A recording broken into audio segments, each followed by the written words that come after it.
Gledate gorenjska poročila na GIF TV.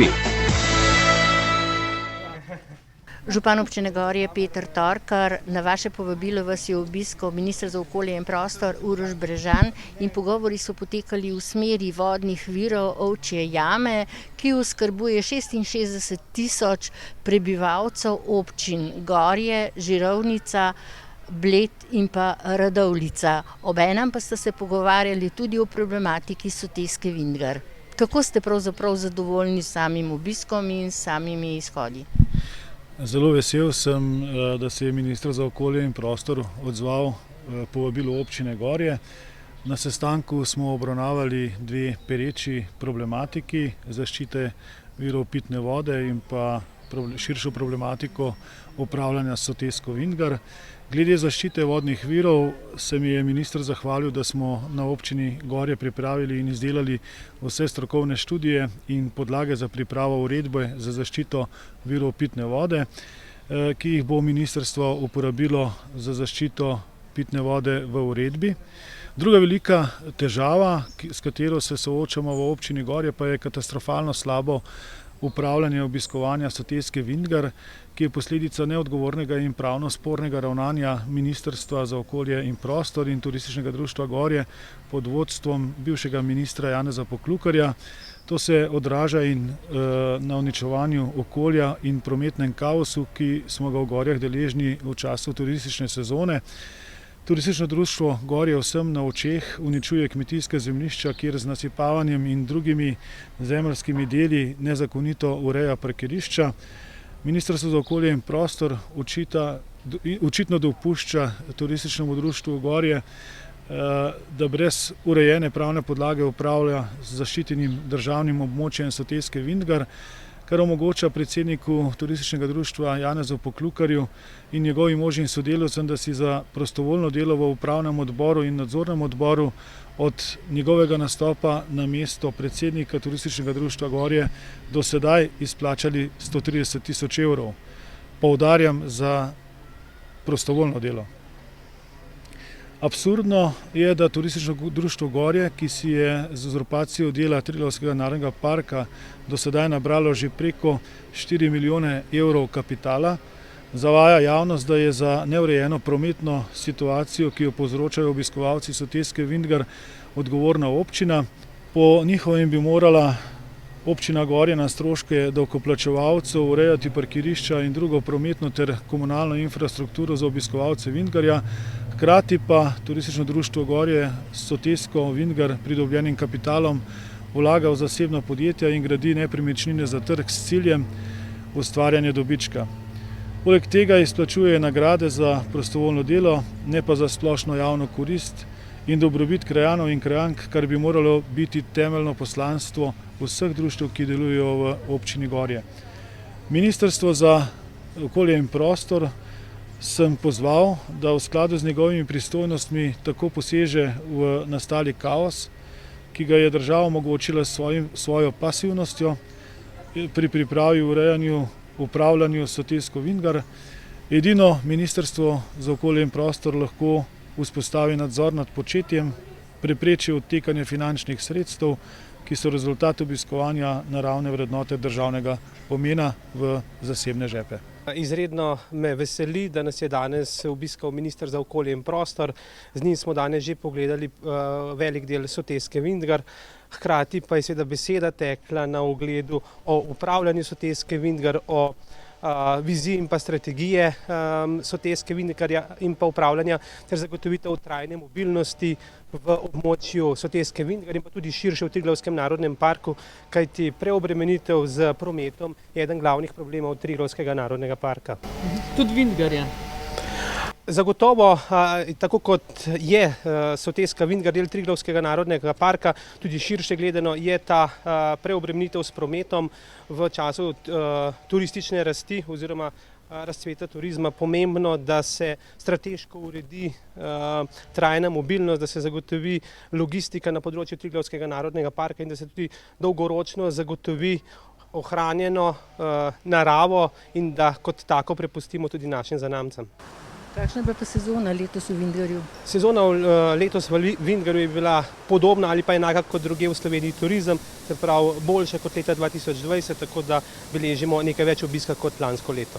Kje so bili največji problemi? Je to masa turistov? Zagotovo je ta trenutek največji izziv kjerkoli na svetu v turizmu, seveda zadostna infrastrukturna ureditev ob tem turističnem bumu, zato ne samo občino Gorje, pa tudi širše Slovenijo, Evropo in pa svet čakajo določeni infrastrukturni premiki in pa vlaganja, da bomo lahko zagotovili za vse obiskovalce seveda ogled naravnih vrednot. In seveda ključno je ta trenutek ureditev mobilnosti in pa po drugi strani ohranjene narave, da tako pustimo tudi našim zanamcem. Kaj vi lahko naredite, kar zadeva parkirišča, promet?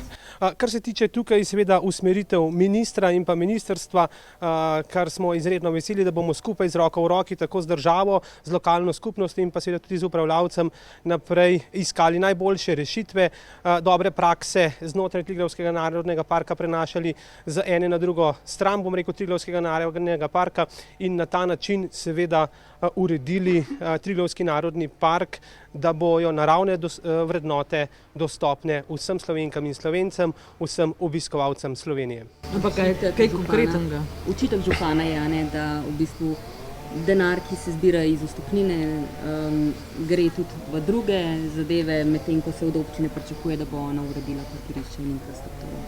No, ključno seveda pri urejanju trajne mobilnosti, seveda urejanja prostora in tukaj so prostorski akti, tako na nivoju države, na nivoju občine in pa seveda vse lokalne skupnosti, ki mora prispevati pri razvoju in oblikovanju teh prostorskih aktov in tukaj nas v bodoče čakajo izzivi in seveda samo skupaj, država, lokalna skupnost in pa upravljavci naravnih vrednot lahko dosežemo trajno mobilnost, umiritev prometa in seveda zadovoljstvo tako domačinov kot tudi obiskovalcev. Kar se pa tiče prihodkov, ki jih zbira turistično društvo, pa gredo nazaj. Turistično društvo seveda vse zbrane prihodke usmerja nazaj v samo sotesko ali pa upravljanje z vidika soteske. Tako smo letos pristopili k spletni prodaji kart, na ta način poizkušali obiskovalce prerazporediti preko celega dneva, kajti vemo, da smo imeli presežke obiskovalcev od 12. do 2. ure, medtem ko so bile jutra in pa večerne ure praktično prazne, zato se je to letos pomembno raztegnilo čez cel dan. Vendar pa to terja dodatno infrastrukturo, tako zdaj že kar nekaj let, seveda tudi mi načrtujemo posebno vstopno točko, kjer bomo lahko obiskovalcem omogočili, se pravi tisti, ki niso zakupili spletne vstopnice, da bodo počakali na prost termin in seveda potem pristopili, da tudi ustrezno uredimo to pot. Ključno, kar je pa seveda bilo in tukaj seveda probamo iti nasproti tudi lokalni skupnosti, da že od leta 2019 seveda imamo skozi sotesko enosmeren promet, da se ne obremenjuje dvakrat seveda te naravne vrednote, temveč da zraven obiskovalci podoživijo še ostale lepote narave, kot je obisk gozda, razgled Bleda iz Homa in seveda čista neokrnjena narava. Ja, upravljanje naravnih vrednot je eden od izzivov, s katerim sem se soočal že kot župan. Poznam problematiko sedaj tudi s strani Ministrstva za okolje in prostor in danes sta me tako predsednik društva kot tudi župan seznanila z problematiko tukaj v Vintgarju.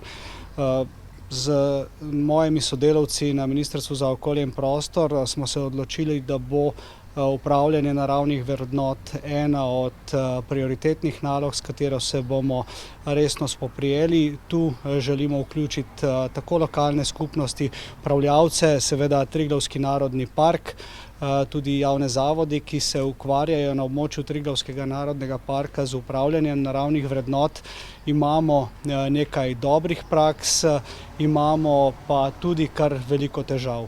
Zato bo potrebno to reševati na dveh nivojih, najprej v okviru obstoječe zakonodaje, potem pa bo potrebno s konceptom, ki ga bomo skupaj dogovorili z vsemi omenjenimi, verjetno posegati tudi v spremembe zakonodaje, predvsem v Zakon o ohranjanju narave. Kaj konkretnega? Gre za umeščanje, parkiranje?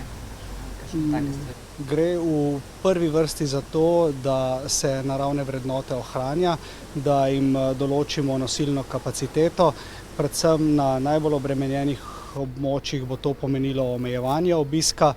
Spopasti se bo potrebno tudi z vstopnino, višinami vstopnine in predvsem tudi s transparentnostjo, se pravi, na kakšen način se sredstva, ki so pobrana, potem delijo in zakaj se uporabljajo.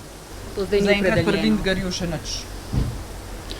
Vintgar je samo eden od primerov z vidika obiska. Najbolj obiskana naravna vrednota v Triglavskem narodnem parku, zato prinaša s sabo težave, kot so promet in tudi upravljanje. In z tega vidika bo zelo verjetno tisti primer, na katerem bo treba največ energije vložiti v to, da pridemo do nekega skupnega koncepta, kjer bo tako Triglavski narodni park, upravljalec, lokalna skupnost in tudi Ministrstvo za okolje in prostor. Morali bomo tu najti primerne kompromise in skupen jezik.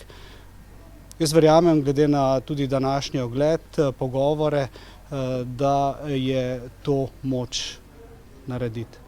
A ste govorili tudi o kakšnih drugih težavah? Nedavno so, mislim, da župani pozvali ministrstvo, pitna voda, onesnažen vir v Radovni. Seveda, govorili smo tudi o tem primeru, še posebej sedaj z županom in z njegovimi sodelavci. Tu se pripravlja na Ministrstvu za okolje in prostor uredba o vodovarstvenem območju, ki zaostruje pogoje. V tem trenutku je v delu tudi študija, ki nam bo dala neke robne pogoje za dokončanje te uredbe in za sprejem te uredbe. Dokončana naj bi bila v novembru in to bo ena od izhodišč za moje sodelavce in tudi zame, pa verjamem, da tudi za lokalno skupnost in za vse lokalne skupnosti, ki se iz vodnega vira Volčja jama napajajo, pravo izhodišče.